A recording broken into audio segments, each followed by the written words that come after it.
Ever wondered what Mac apps or the Macpreneurs are using to serve their clients and save time along the way? Hear from Susanna Reay, an online business architect with over 20 years of experience, Roland Hüse, a visionary type designer from Hungary, and Anna Lundberg, a mentor who's redefining work-life balance for corporate professionals.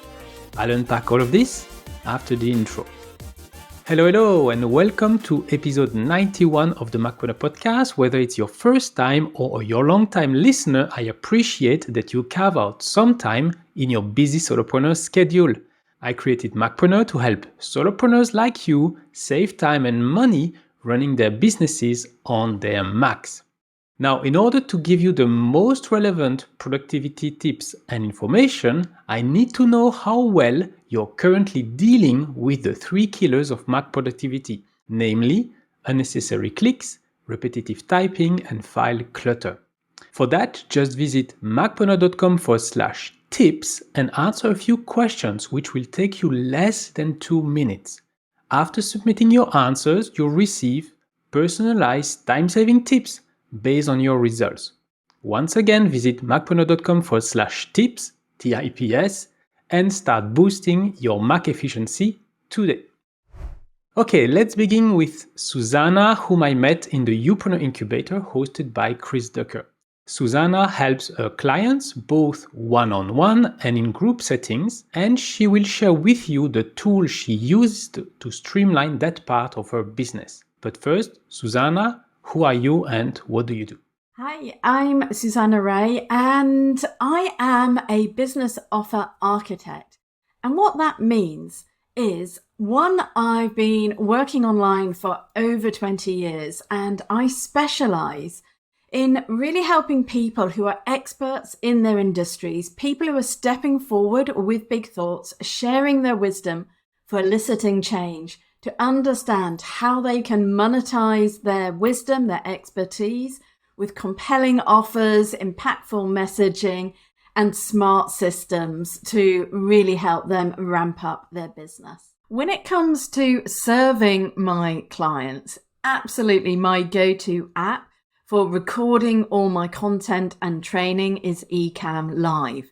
Now, Ecamm Live initially always promotes itself as a live streaming tool, and I do use that as well. I can stream directly into my private community, and I do a lot of screen sharing and leading by examples and helping people work through what they're wanting to share, because I'm delving down into people's insights and the really complex concepts that we're trying to put together.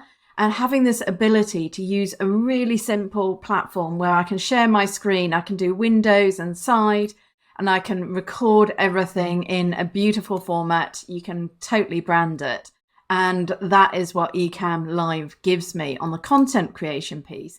But I also use it in sales and marketing, because you can upload directly into YouTube to create your YouTube channel, which I have at Susanna Reay. And it just saves a lot of time and productivity, because with YouTube studio tools that you've got, and normally all I do is just trim the start and finish of a video. I don't believe in doing a lot of deep editing. I'm more like, let's get it out there and fast. So Ecamm Live lets me do a really fast process of turning around a video and sending it out to the world, and equally to my clients. So Ecamm Live is absolutely my go-to for serving clients. Thanks a lot, Susanna. You can connect with Susanna on LinkedIn, Facebook, and Instagram. Her website is susannareay, REAY.com. I will put all the links in the show notes.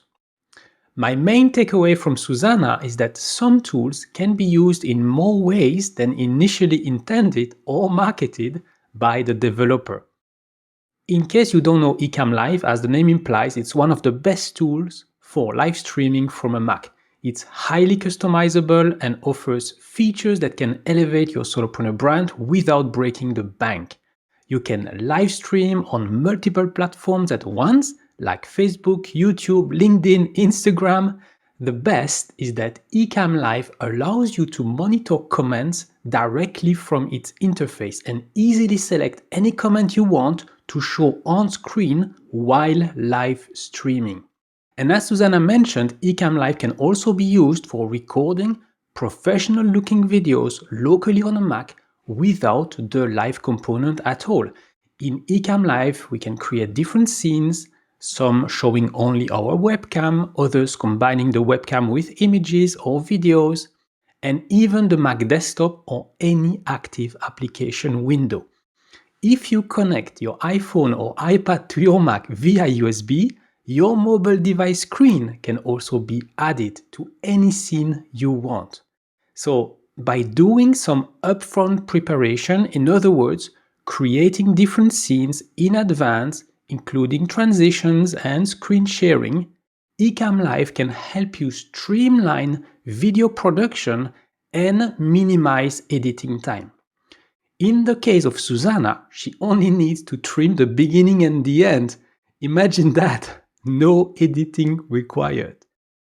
In my case, I recorded the first few episodes of season 2 using Ecamm Live, and I had scenes with only the webcam, a scene with the intro, another one with the outro, then a bunch of scenes with editable text.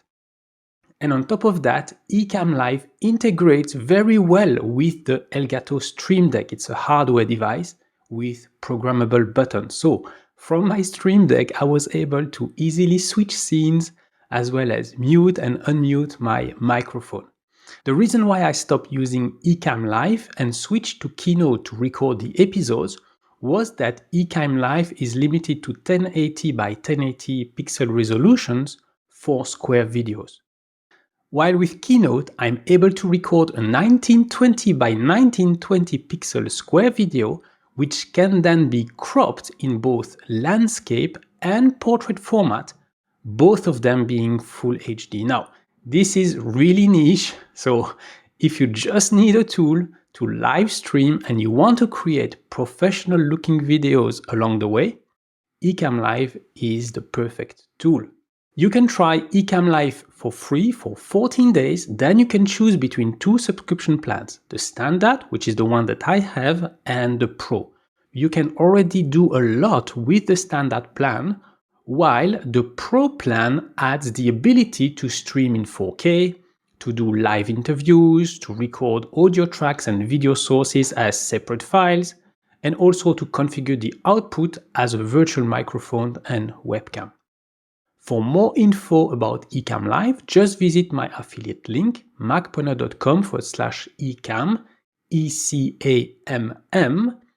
Now, if you sign up using my affiliate link, I will get a small commission at no cost to you. It's like a virtual high five for recommending stuff that I love and I use. So thanks in advance for supporting me and the Macpreneur podcast. Once again, visit macpreneur.com/ecamm, click on the download Ecamm Live button and try it free for 14 days. Okay, now let's hear from Roland Hüse. I met Roland back in 2016 at the Sean West conference in Austin, Texas. He's an extremely talented designer who created the current Macpreneur logo and color palette. He creates customized fonts and he will share with you the tool that helps him the most doing that. My name is Roland Hüse. I'm freelance type designer from Hungary. Besides creating retail fonts, I'm helping businesses with services such as branding, creating custom fonts, modifying existing ones by adding multiple weights or missing accents, as well as localization, transcreation of logos, and some typesetting. As for my work, I'm using Glyphs app, which is a font editor software, and it only runs on Mac. So this was actually one of the reasons I bought the MacBook back in 2016 and using it ever since. This app is primarily made for type design, but it's also the best tool when it comes to creating letter shapes or like logos, all kinds of other graphics. It has a lot of scripts and extension that saves a lot of time, and it's just that's my favorite tool to work with. And yeah, Again, it's only compatible with Mac as of today. Thanks a lot, Roland. You can find Roland on LinkedIn, Facebook, and Instagram. You search for Roland Hüse Design. So it's Huse, and his website is rolandhuse.com. The example of Roland debunks a common narrative that I hear about the Mac, especially from people who are afraid of switching to it.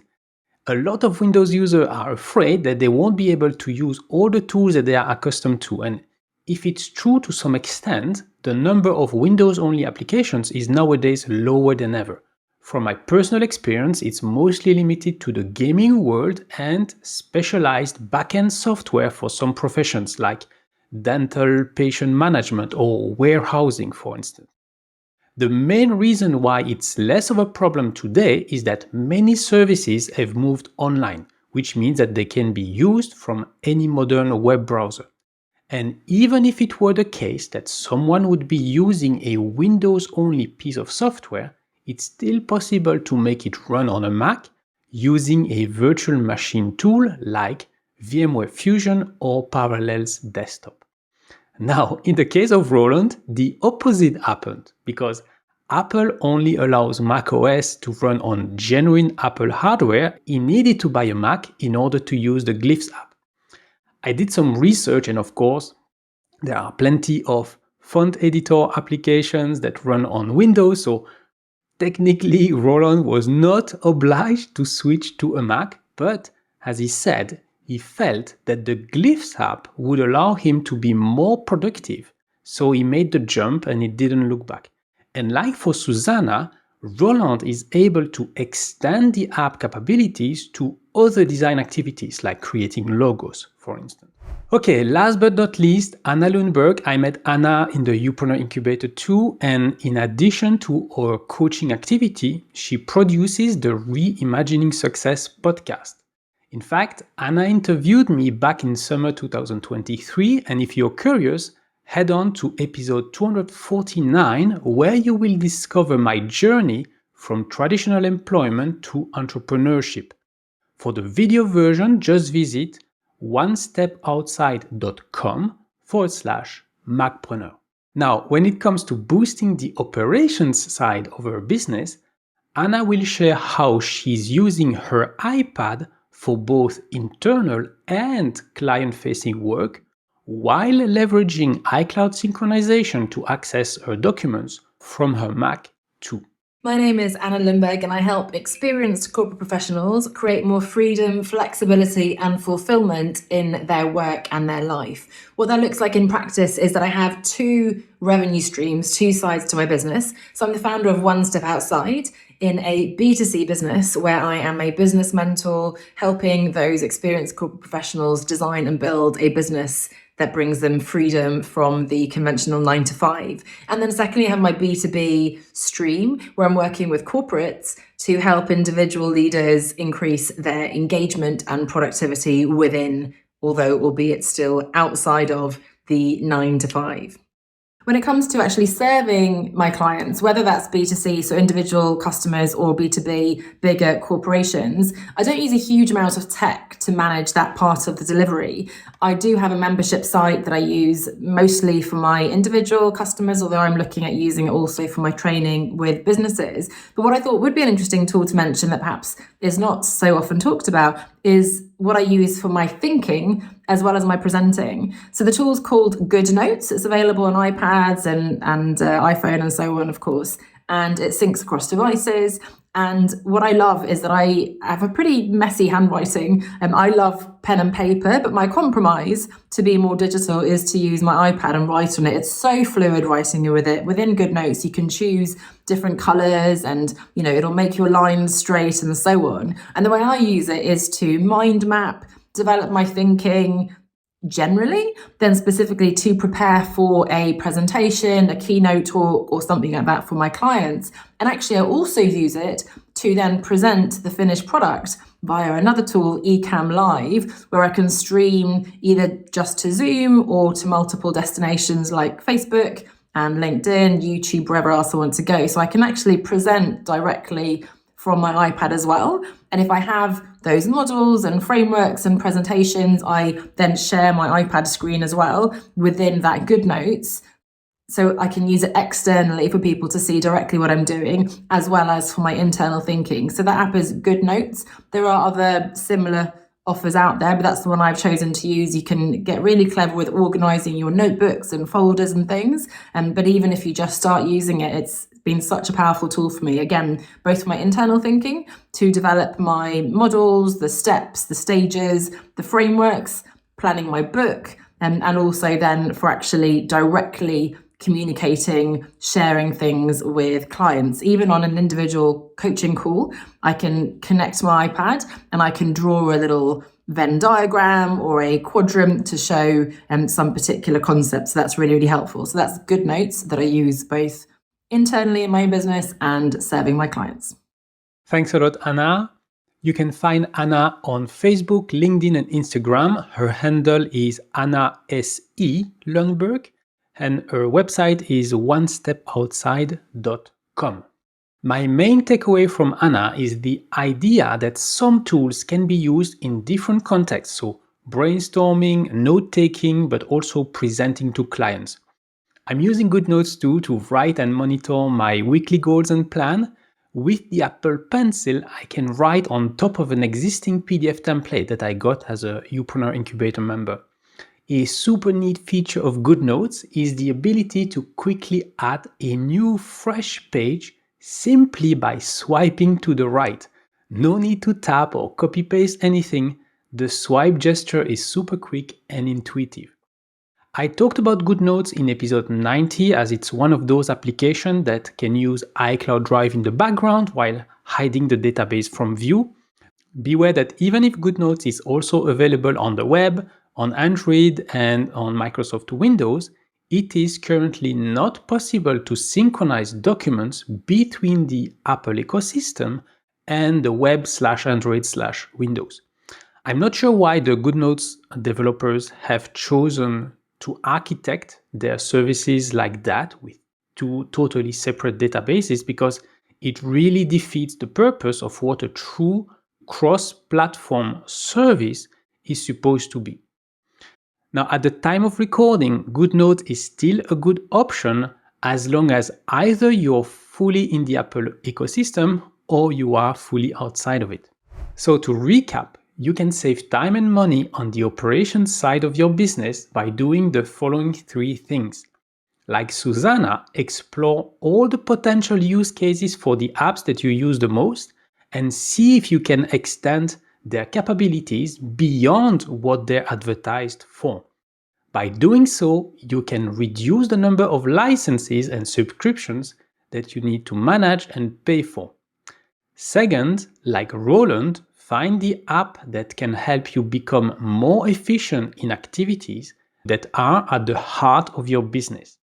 And third, like Anna, you can fully exploit the capabilities of any tool by using it in as many contexts as possible, whether those are client-facing or not. Many thanks again to Susanna, Roland, and Anna for sharing with us the tools that help them streamline the operation side of their businesses. In the comments below, please share your main takeaway from this episode, and if not done yet, please subscribe to my channel so you'll automatically get more helpful tips on how to run your business on your Mac. And if you're ready to streamline your solo business but don't know where to start, sign up for my 360-degree tech diagnostic service. After filling a comprehensive assessment form, we'll have a Zoom call during which I will give you my top 3 recommendations, including tools and services to consider. After the call, you will receive a summary report with the points that we discussed and all the necessary links. And if you decide to work with me one-on-one after that, I will deduct the diagnostic fees from the first coaching pack that you will purchase. To learn more about that, just visit macpreneur.com/diagnostic or click the link in the show notes. So that's it for today. In the next episode, you will discover tips, tools, and strategies to efficiently invoice your clients and automate late payment reminders. And until next time, I'm Damien Schreurs, wishing you a great day. Thank you for watching the Macpreneur podcast. If you've enjoyed the show, please leave a comment and share it with a friend right now.